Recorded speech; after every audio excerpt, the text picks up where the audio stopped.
మనం ముఖ్యంగా ఈ మధ్యకాలంలో B12 ఏదైతే విటమిన్ ఉందో అది డెఫిషియన్సీ వలన మనం ఎన్నో సమస్యలు చూస్తాము. B12 అన్నది మనము హైడ్రాక్సీ కోబలమైన్, సైనోకోబలమైన్, మిథైల్ కోబలమైన్ అండ్ అడినోసిల్ కోబలమైన్ అనే ఒక విటమిన్ మన బాడీలో ముఖ్యంగా ప్రతి కణానికి ఉపయోగకరంగా ఉంటుంది. అందులో ఈ B12 అన్నది మెటబాలిజంలో ఒక పార్ట్ అండ్ పార్సల్గా మనకు యాక్టివిటీ ఉంటుంది.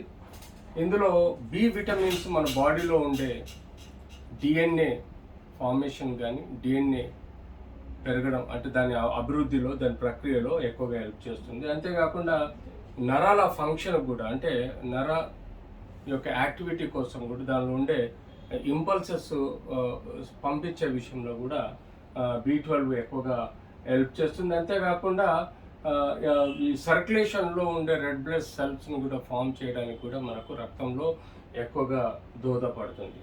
ఎప్పుడైతే మనకు ఈ B12 తక్కువగా బాడీలో ఉండటం వల్ల మనకు యూజువల్గా నరాల నొప్పి, అనీమియా అంటే మన బాడీలో హిమోగ్లోబిన్ లెవెల్స్ పడిపోవడం, న్యూరోపతి అంటే పాదాల్లో నరాలు సూదుల్లో కుచ్చుకోవడం, నొప్పులు రావడం, అంతేకాకుండా డయాబెటీస్లో మోస్ట్ కామన్గా రక్త ప్రసారం దెబ్బతిని యొక్క నరాలు దెబ్బతిని diabetic foot and neuropathic foot లాంటి సమస్యలు ఏర్పడటం, అంతేకాకుండా మెటబాలిజం యాక్టివిటీ దెబ్బతినడం లాంటి సమస్యలు కూడా మనకు వస్తూ ఉంటాయి.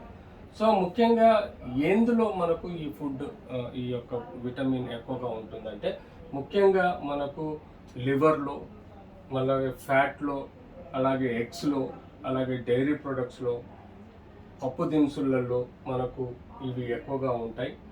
సప్లిమెంట్ మనం ఒక స్టేజ్లో మనకు తీసుకున్న ఆహారం ద్వారా సఫిషియంట్ ఈ యొక్క విటమిన్ B12 అన్నది లేకపోతే మనము సప్లిమెంట్స్ ట్యాబ్లెట్స్ రూపంలో కానీ, క్యాప్సూల్ రూపంలో కానీ, లేకపోతే ఇంజెక్షన్ రూపంలో కూడా మనం తీసుకోవటం వల్ల మనకి బాడీ లోపలికి మనకు ఈ విటమిన్ B12 అన్నది మనకు ఎక్కువగా వస్తుంది.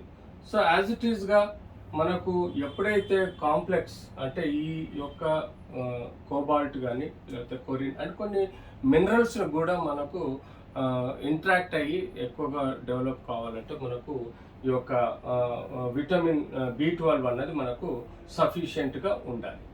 సో ఈ B12 డెఫిషియన్సీ అంటే మనకు యూజువల్గా 200 బిలో ఉంటే మన బాడీలో B12 200 బిలో ఉంటే మనకు తక్కువ ఉన్నట్టు అంటే డెఫిషియన్సీలో ఉన్నట్టు.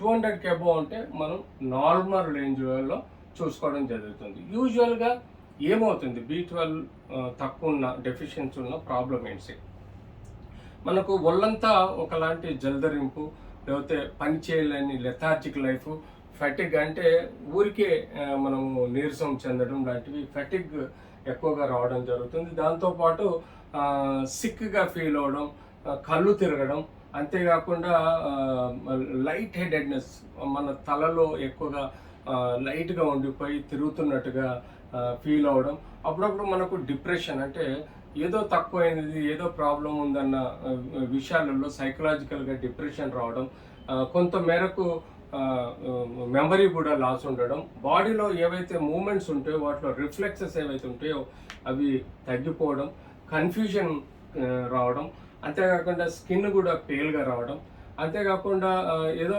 అబ్నార్మల్ సెన్సేషన్స్ బాడీ అంతటా ఫీల్ అవ్వడం, కాళ్ళల్లో పోట్లు రావడం, నీడిల్స్ ప్రికిల్స్ కుచ్చుకున్నట్టుగా పాదంలో తిమ్మిరిలు రావడం, స్పర్శ పోవడం, కొన్ని విషయాలలో ఒకలాంటి మ్యానియాక్ సైకోసిస్ ప్రాబ్లమ్స్ కూడా డెవలప్ అవుతాయి. సో విటమిన్ B12 డెఫిషియన్సీలో ఎక్కువగా మనం పర్నీషియస్ అనీమియా అంటే అదొక టైప్ ఆఫ్ హీమోగ్లోబిన్ పడిపోవడం లాంటి వ్యాధులు మనం చూస్తాము. సో ఇందులో ఎక్కువగా అనీమియా ఒకటి ఉంటుంది, అది అందులో మెగాలోబ్లాస్టిక్ అనీమియా కూడా మనం కామన్గా చూస్తాం. అంతేకాకుండా మనకు గ్యాస్ ప్రాబ్లమ్స్, గ్యాస్ట్రిక్ ప్రాబ్లమ్స్ అంటే ఈ యొక్క B12 లేకపోవడం వలన ఇంటెస్టైనల్ ప్రాబ్లమ్స్, న్యూరలాజికల్ ప్రాబ్లమ్స్ కూడా మనకు ఎక్కువగా వస్తుంది. ముఖ్యంగా మనకు ప్రెగ్నెన్సీ, లాక్టేషన్ సమయాల్లో కూడా, ఎర్లీ చైల్డ్హుడ్లో కూడా మనకి B12 డెఫిషియన్సీ వలన ఎన్నో సమస్యలు వస్తుంటాయి. కాబట్టి ప్రెగ్నెంట్ మదర్స్కి ప్రాపర్గా మనం న్యూట్రిషన్ సప్లిమెంట్స్, అంతేకాకుండా న్యూట్రిషియస్ ఫుడ్ కూడా మనం సక్రమంగా ఇవ్వాలి. సో ఇలాంటి సమస్యలు ఏర్పడినప్పుడు దీన్ని మనం డయాగ్నోసిస్ చేసుకోవాల్సిన అవసరం ఉంటుంది. సమ్టైమ్స్ మనము ఈ ఒబేసిటీలో మనము కడుపు ఆపరేషన్లు ఎన్నో చేస్తాం. అంటే గ్యాస్ట్రిక్ లీవేజ్ అంటే కడుపును సైజ్ తగ్గించే ఆపరేషన్ చేస్తాం, లేకపోతే బెలూనింగ్ ఆపరేషన్ చేస్తాం.